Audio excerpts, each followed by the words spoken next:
ಓಂ ಗಂ ಗಣಪತಯೇ ನಮಃ. ಹಾಯ್ ಹಲೋ ನಮಸ್ಕಾರ. Welcome to spiritual vibes YouTube channel. ವೀಕ್ಷಕರೇ, ಏಪ್ರಿಲ್ 2, 2026 ಜ್ಯೋತಿಷ್ಯ ಶಾಸ್ತ್ರದ ದೃಷ್ಟಿಯಿಂದ ಅತ್ಯಂತ ನಿರ್ಣಾಯಕ ದಿನ. ಅಂದು ವೈದಿಕ ಪಂಚಾಂಗದ ಪ್ರಕಾರ ಸೂರ್ಯ ಮತ್ತು ಮಂಗಳ ಗ್ರಹಗಳ ಅಪರೂಪದ ಸಂಯೋಜನೆಯಿಂದ ಮಂಗಳಾದಿತ್ಯ ರಾಜಯೋಗ ಸೃಷ್ಟಿಯಾಗುತ್ತಿದೆ. ಈ ರಾಜಯೋಗವು 12 ರಾಶಿಗಳ ಮೇಲೆ ಪ್ರಭಾವ ಬೀರಿದರೂ 3 ರಾಶಿಗಳ ಜೀವನದಲ್ಲಿ ಆರ್ಥಿಕ ಸೌಭಾಗ್ಯ ಮತ್ತು ವೃತ್ತಿ ಜೀವನದ ಉತ್ತುಂಗವನ್ನು ತರಲಿದೆ. ಆ ಅದೃಷ್ಟವಂತ ರಾಶಿಗಳು ಯಾವುವು? ಈ ಯೋಗದ ವಿಶೇಷತೆ ಏನು? ಸಂಪೂರ್ಣ ಮಾಹಿತಿಗಾಗಿ ಈ ವಿಡಿಯೋವನ್ನು ಕೊನೆಯವರೆಗೂ ನೋಡಿ. ಮಂಗಳಾದಿತ್ಯ ರಾಜಯೋಗ. 1. ಗ್ರಹಗಳ ಸ್ವಭಾವ ಮತ್ತು ಶಕ್ತಿ. ಜ್ಯೋತಿಷ್ಯ ಶಾಸ್ತ್ರದಲ್ಲಿ ಸೂರ್ಯ ಮತ್ತು ಮಂಗಳ ಇಬ್ಬರು ಅಗ್ನಿ ತತ್ವದ ಗ್ರಹಗಳು. ಇವರ ಸಂಯೋಗವು ಆಕಾಶದಲ್ಲಿ ಒಂದು ದಿವ್ಯ ಶಕ್ತಿಯನ್ನು ಸೃಷ್ಟಿಸುತ್ತದೆ. ಸೂರ್ಯನು ನಮ್ಮ ಆತ್ಮದ ಕಾರಕ. ಜಾತಕದಲ್ಲಿ ಸೂರ್ಯ ಬಲವಾಗಿದ್ದರೆ ವ್ಯಕ್ತಿಗೆ ಸಮಾಜದಲ್ಲಿ ಗೌರವ, ಕೀರ್ತಿ ಮತ್ತು ರಾಜಕೀಯ ಅಥವಾ ಸರ್ಕಾರಿ ಕ್ಷೇತ್ರದಲ್ಲಿ ಉನ್ನತ ಸ್ಥಾನ ಸಿಗುತ್ತದೆ. ಇದು ವ್ಯಕ್ತಿಯಲ್ಲಿರುವ ನಾಯಕತ್ವ ಗುಣವನ್ನು ಪ್ರತಿನಿಧಿಸುತ್ತದೆ. ಮಂಗಳನು ಶಕ್ತಿ ಮತ್ತು ಕ್ರಿಯೆಯ ಕಾರಕ. ಭೂಮಿ, ಆಸ್ತಿ, ತಾಂತ್ರಿಕ ಜ್ಞಾನ ಮತ್ತು ಎದುರಾಳಿಗಳನ್ನು ಸೋಲಿಸುವ ಸಾಮರ್ಥ್ಯ ಮಂಗಳನಿಂದ ಬರುತ್ತದೆ. ಇದು ನಮ್ಮಲ್ಲಿರುವ ಛಲ ಮತ್ತು ಜಲದ ಸಂಕೇತ. 2. ಈ ಸಂಯೋಗದ ವಿಶೇಷತೆ. ಸೂರ್ಯ ಮತ್ತು ಮಂಗಳ ಪರಸ್ಪರ ಪರಮ ಮಿತ್ರರು. ಒಬ್ಬ ರಾಜ ಮತ್ತು ಒಬ್ಬ ಸೇನಾಪತಿ ಒಂದೇ ಯೋಜನೆಯಲ್ಲಿ ಕೈಜೋಡಿಸಿದಾಗ ಅಲ್ಲಿ ಜಯ ಖಚಿತ ಎಂಬುದು ಇದರ ಅರ್ಥ. ಆಡಳಿತಾತ್ಮಕ ಅಧಿಕಾರ. ಈ ಯೋಗವು ಜಾತಕದಲ್ಲಿದ್ದರೆ ಅಂತಹ ವ್ಯಕ್ತಿಗಳು ಕೇವಲ ಕನಸು ಕಾಣುವವರಲ್ಲ, ಅದನ್ನು ನನಸು ಮಾಡುವ ಆಡಳಿತಾತ್ಮಕ ಶಕ್ತಿಯನ್ನು ಹೊಂದಿರುತ್ತಾರೆ. ಬೆಂಕಿಗೆ ತುಪ್ಪ ಸುರಿದಂತೆ. ಇಬ್ಬರು ಅಗ್ನಿ ತತ್ವದವರಾದ್ದರಿಂದ ಈ ಯೋಗವು ವ್ಯಕ್ತಿಯಲ್ಲಿ ಅದಮ್ಯ ಉತ್ಸಾಹವನ್ನು ತುಂಬುತ್ತದೆ. ಕೆಲಸದಲ್ಲಿ ವೇಗ ಮತ್ತು ನಿರ್ಧಾರ ತೆಗೆದುಕೊಳ್ಳುವಲ್ಲಿ ಸ್ಪಷ್ಟತೆ ಇರುತ್ತದೆ. 3. ಮೀನರಾಶಿಯಲ್ಲಿ ಈ ಯೋಗದ ಪ್ರಭಾವ. ಏಪ್ರಿಲ್ 2ರಂದು ಈ ರಾಜಯೋಗವು ಮೀನರಾಶಿಯಲ್ಲಿ ಸಂಭವಿಸುತ್ತಿದೆ. ಮೀನವು ಗುರುಗ್ರಹದ ಆಡಳಿತಕ್ಕೆ ಒಳಪಟ್ಟ ಜಲ ರಾಶಿಯಾಗಿದೆ. ಸೌಮ್ಯತೆ ಮತ್ತು ಶಕ್ತಿ. ಅಗ್ನಿತತ್ವದ ಗ್ರಹಗಳು ಜಲರಾಶಿಯಾದ ಮೀನದಲ್ಲಿ ಸೇರಿದಾಗ ವ್ಯಕ್ತಿಯಲ್ಲಿರುವ ಕೋಪವು ಕಡಿಮೆಯಾಗಿ ಅದು ಬುದ್ಧಿವಂತಿಕೆಯಾಗಿ ಪರಿವರ್ತನೆಯಾಗುತ್ತದೆ. ಅಂದರೆ ನೀವು ಕೇವಲ ಆವೇಶದಿಂದ ಕೆಲಸ ಮಾಡದೆ ಯೋಚಿಸಿ ನಿರ್ಧಾರ ತೆಗೆದುಕೊಳ್ಳುತ್ತೀರಿ. ಆಧ್ಯಾತ್ಮಿಕ ಮತ್ತು ಲೌಕಿಕ ಲಾಭ. ಮೀನರಾಶಿಯು ಮೋಕ್ಷ ಮತ್ತು ಆಧ್ಯಾತ್ಮದ ಮನೆಯೂ ಹೌದು.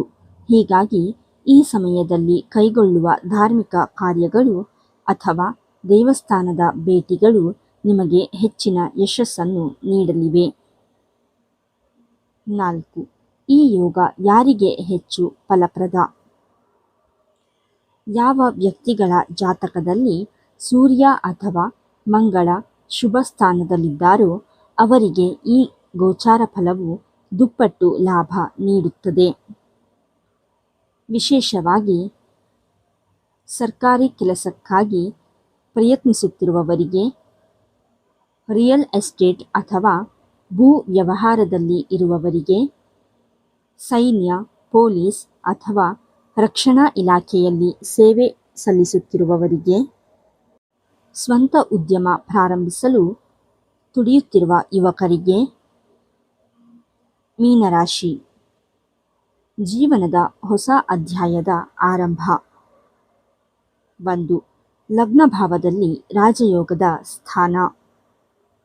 ಜ್ಯೋತಿಷ್ಯ ಶಾಸ್ತ್ರದ ಪ್ರಕಾರ ಯಾವುದೇ ರಾಜಯೋಗವು ಲಗ್ನ ಅಥವಾ ಮೊದಲ ಮನೆಯಲ್ಲಿ ಸಂಭವಿಸಿದರೆ ಅದು ವ್ಯಕ್ತಿಯ ಸಂಯೋಜಿತ ವ್ಯಕ್ತಿತ್ವ ಮತ್ತು ಅದೃಷ್ಟದ ಮೇಲೆ ನೇರ ಪ್ರಭಾವ ಬೀರುತ್ತದೆ. ಸೂರ್ಯ ಮತ್ತು ಮಂಗಳ ನಿಮ್ಮ ರಾಶಿಯಲ್ಲೇ ಸೇರುತ್ತಿರುವುದರಿಂದ ನಿಮ್ಮಲ್ಲಿ ಒಂದು ರೀತಿಯ ಹೊಸ ಉತ್ಸಾಹ, ತೇಜಸ್ಸು ಮತ್ತು ನಿರ್ಧಾರ ತೆಗೆದುಕೊಳ್ಳುವ ಸಾಮರ್ಥ್ಯ ಹೆಚ್ಚಾಗುತ್ತದೆ. ಸಮಾಜದಲ್ಲಿ ನಿಮ್ಮ ಗೌರವ ಹೆಚ್ಚಲಿದ್ದು ಜನರು ನಿಮ್ಮ ಮಾತಿಗೆ ಹೆಚ್ಚಿನ ಬೆಲೆ ನೀಡಲಿದ್ದಾರೆ. 2. ಆರ್ಥಿಕತೆ, ಸಂಪತ್ತಿನ ಹರಿವು. ಈ ಅವಧಿಯಲ್ಲಿ ಲಕ್ಷ್ಮಿಯ ಕೃಪೆ ನಿಮ್ಮ ಮೇಲಿರುತ್ತದೆ. ಹೊಸ ಆದಾಯದ ಮೂಲ, ಕೇವಲ ಸಂಬಳ ಅಥವಾ ಒಂದು ಉದ್ಯೋಗಕ್ಕೆ ಸೀಮಿತವಾಗದೆ ಸೈಡ್ ಬಿಸ್ನೆಸ್ ಅಥವಾ ಹವ್ಯಾಸಗಳ ಮೂಲಕ ಹಣ ಗಳಿಸುವ ದಾರಿಗಳು ತೆರೆದುಕೊಳ್ಳುತ್ತವೆ. ಹಳೆಯ ಹೂಡಿಕೆಗಳು, ಬಹಳ ಹಿಂದೆಯೇ ಮರೆತು ಹೋಗಿದ್ದ ಅಥವಾ ನಷ್ಟದಲ್ಲಿದ್ದ ಹೂಡಿಕೆಗಳು, ಅಂದರೆ ಷೇರು ಮಾರುಕಟ್ಟೆ ಅಥವಾ ಭೂಮಿ, ಈಗ ಲಾಭವನ್ನು ತಂದುಕೊಡಲಿವೆ.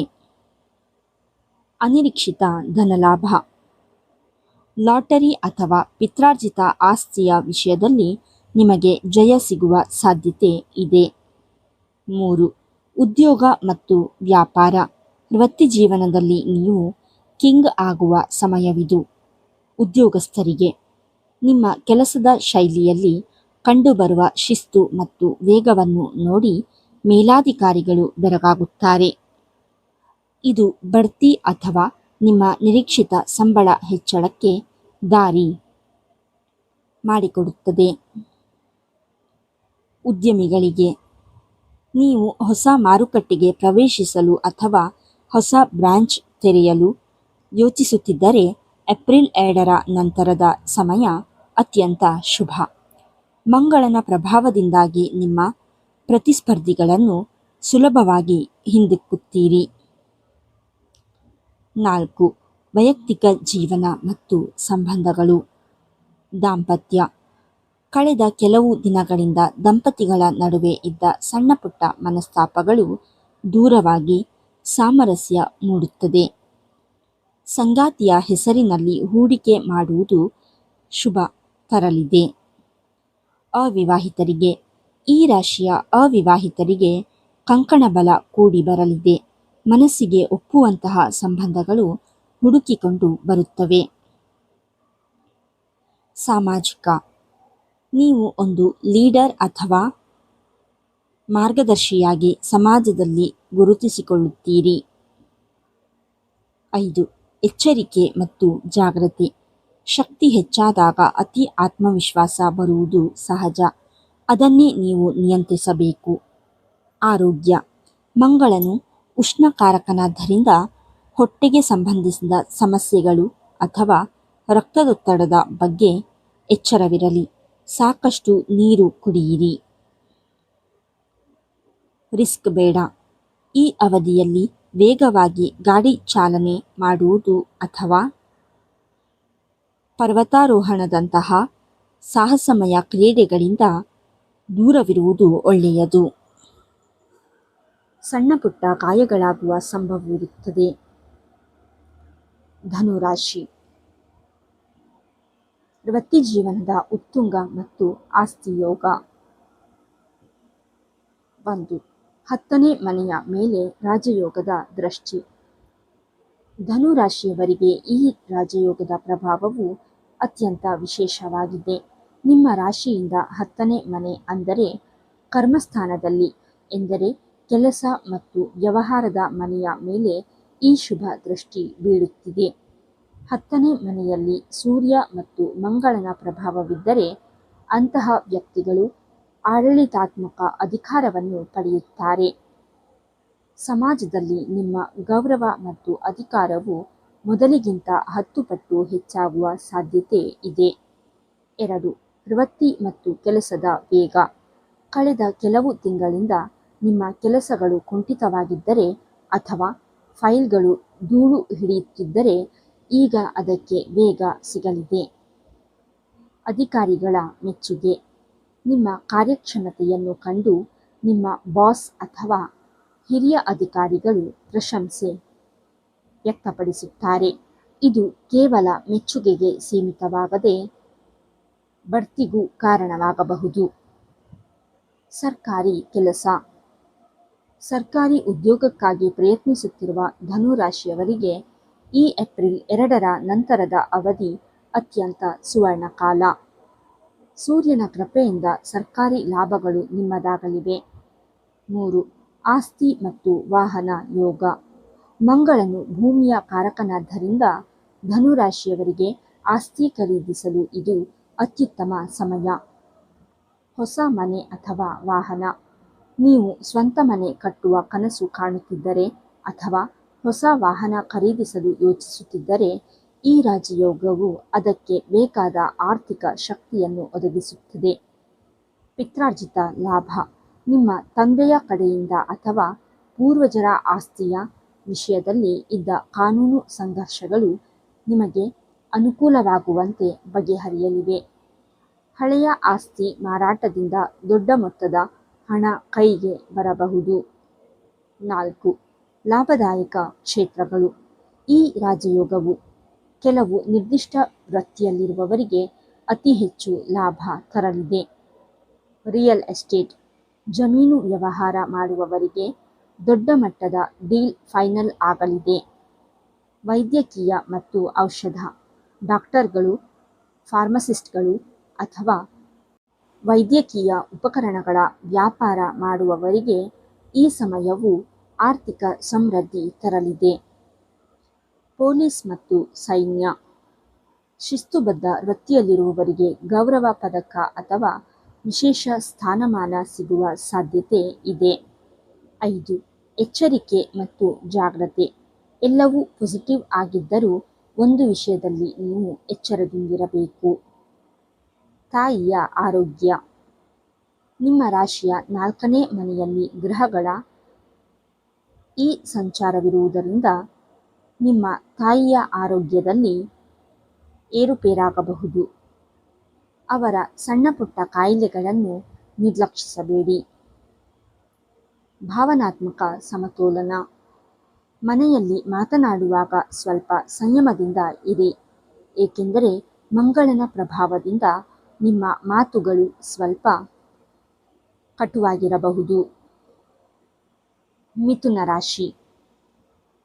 ಪರಿಶ್ರಮಕ್ಕೆ ಪ್ರತಿಫಲ ಮತ್ತು ವಿಜಯದ ಕಾಲ. 1. ವೃತ್ತಿಜೀವನದಲ್ಲಿ ಮಹತ್ತರ ಬದಲಾವಣೆ. ಮಿಥುನ ರಾಶಿಯವರಿಗೆ ಈ ರಾಜಯೋಗವು ಕರ್ಮ ಮತ್ತು ಲಾಭದ ಸ್ಥಾನಗಳ ಮೇಲೆ ವಿಶೇಷ ಪ್ರಭಾವ ಬೀರಲಿದೆ. ಕಠಿಣ ಪರಿಶ್ರಮಕ್ಕೆ ತಕ್ಕ ಫಲ. ಕಳೆದ ಕೆಲವು ತಿಂಗಳಿಂದ ನೀವು ಪಟ್ಟ ಕಷ್ಟಕ್ಕೆ ಈಗ ಸರಿಯಾದ ಮನ್ನಣೆ ಸಿಗುವ ಸಮಯ ಬಂದಿದೆ. ನಿಮ್ಮ ಬಾಸ್ ಅಥವಾ ಕಂಪನಿಯ ಆಡಳಿತ ಮಂಡಳಿಯು ನಿಮ್ಮ ಸಾಮರ್ಥ್ಯವನ್ನು ಗುರುತಿಸಿ ಹೊಸ ಜವಾಬ್ದಾರಿಗಳನ್ನು ನೀಡಬಹುದು. ಉದ್ಯೋಗ ಬದಲಾವಣೆ. ಒಂದು ವೇಳೆ ನೀವು ಸದ್ಯದ ಕೆಲಸದಲ್ಲಿ ಸಮಾಧಾನವಿಲ್ಲದೆ ಹೊಸ ಉದ್ಯೋಗಕ್ಕಾಗಿ ಹುಡುಕುತ್ತಿದ್ದರೆ ಏಪ್ರಿಲ್ 2ರ ನಂತರ ನಿಮಗೆ ದೊಡ್ಡ ಕಂಪನಿಗಳಿಂದ ಆಕರ್ಷಕ ಸಂಬಳದೊಂದಿಗೆ ಜಾಬ್ ಆಫರ್ ಬರುವ ಸಾಧ್ಯತೆ ದಟ್ಟವಾಗಿದೆ. 2. ಸಾಮಾಜಿಕ ಗೌರವ ಮತ್ತು ಶತ್ರುಜಯ.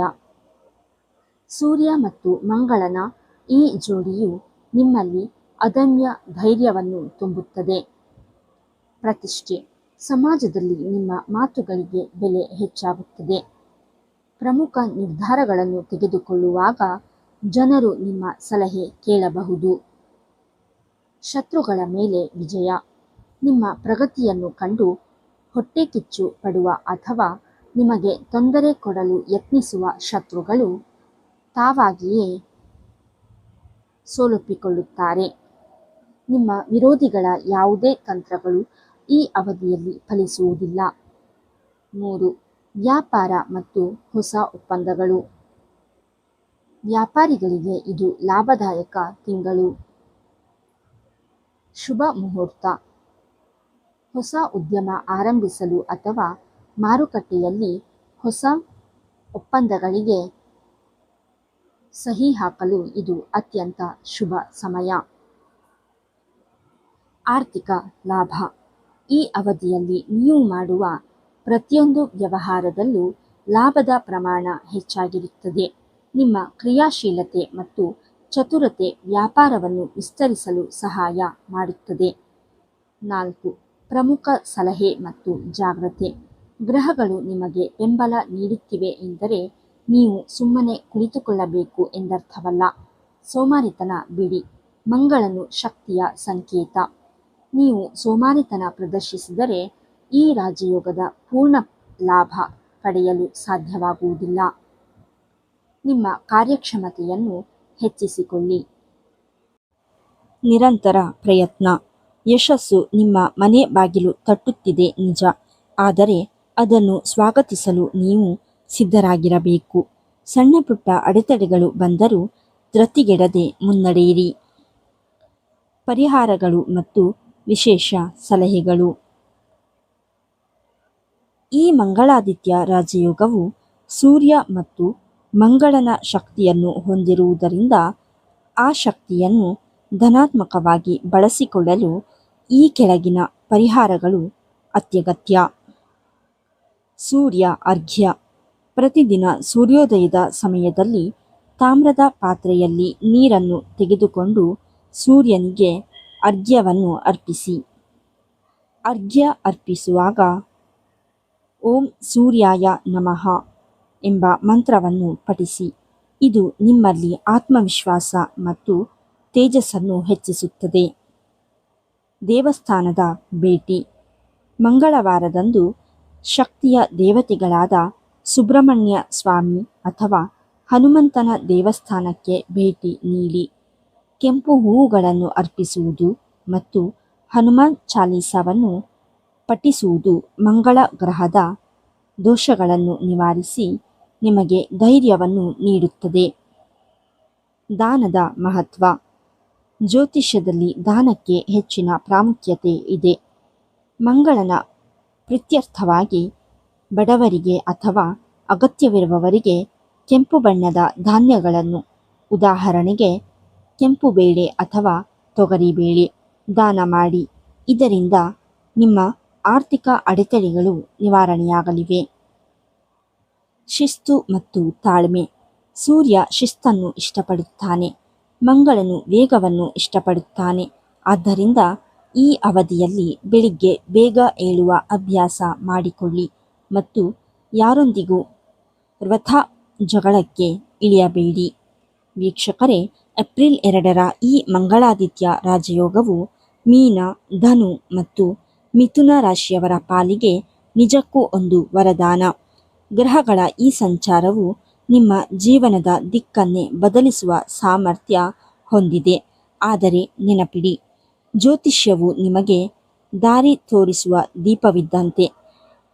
ಆ ಹಾದಿಯಲ್ಲಿ ನಡೆದು ಯಶಸ್ಸು ಕಾಣಲು ನಿಮ್ಮ ಕಠಿಣ ಪರಿಶ್ರಮ ಮತ್ತು ಪ್ರಾಮಾಣಿಕ ಪ್ರಯತ್ನವೇ ಅತಿ ಮುಖ್ಯ. ಇಂದಿನ ಈ ಮಾಹಿತಿ ನಿಮಗೆ ಇಷ್ಟವಾಗಿದ್ದರೆ ಮತ್ತು ಉಪಯುಕ್ತವೆನಿಸಿದ್ದರೆ ಈಗಲೇ ಈ ವಿಡಿಯೋವನ್ನು ಲೈಕ್ ಮಾಡಿ.